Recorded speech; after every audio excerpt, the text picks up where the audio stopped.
Okay, boys and girls, in this video I'm going to show you how to use the CSS property background size. And what background size does is it controls the size of background images for your web page. Alright, so let's get going with that. Alright, so here's what I have. Let me show you.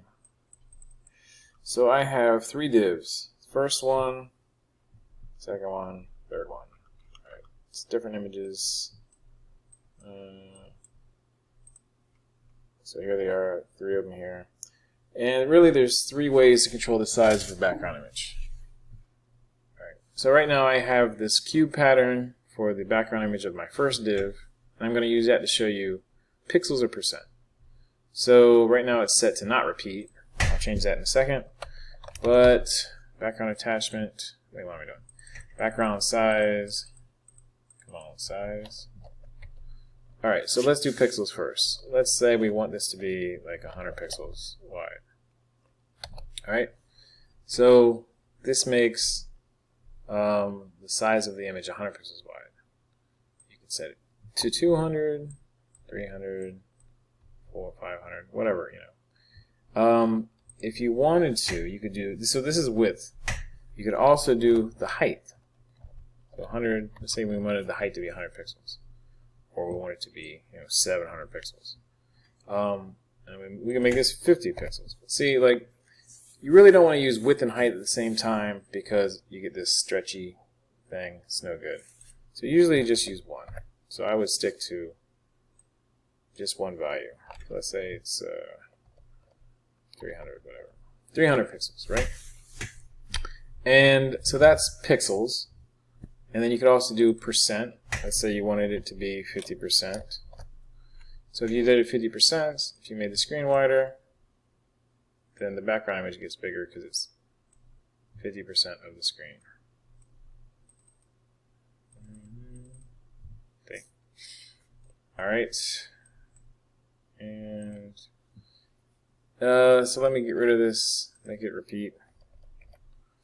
And you can see it really looks, using it for backgrounds that repeat is really nice. Making it small, it makes it really kind of neat looking. Alright, anyway, so that's pixels or percentages. And then you can use contain. So I am going to make this one background. I want to make this one not repeat also. No repeat. Alright, so here's what it looks like to use, oh yeah. And I'm going to set it to background size contain. Okay, so here's what contain looks like. What happens is it makes sure the entire image is visible. The entire image is contained inside the element. So no matter how big it is, that entire image shows up. Alright? So this is good if you want to make sure no part of the image is missing or clipped off. But it does leave this gap at the bottom, which is not great. Or if you didn't have, or if you just had it to repeat, it would repeat down the page, which sometimes you don't like. Okay, so that's contain. Now let me show you the last one. In contain I don't use that much. The last one is cover, which I use kind of quite a bit. So I will use background size cover, and here's what that looks like. Here's cover. So it makes sure the entire image, well, not the entire image, the entire width of the screen. Here, I'll show you again. Let me change this to no repeat. Background repeat. Where are you? Background repeat. So I'm going to make this not repeat. No repeat. Alright. Oh yeah, and I got to change it to cover. Why don't I do that? Cover. Alright. So what this does, it makes sure no part of the element, every part of the element is covered by this background image. So no matter how big or small it gets, the whole thing is covered. Like there's never a point where it's not covered. Alright?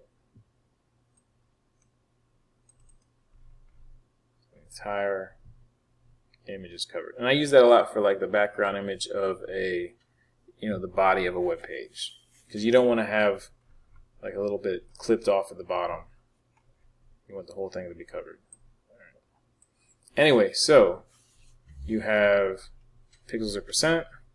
You have contain, which makes sure the whole image shows up, or you have cover, which makes sure there's no part of the image that doesn't have a background. So like this is contain, cover would make sure none of it would never have like this gap here at the bottom. Alright, and I use cover most of the time. Okay, that's that.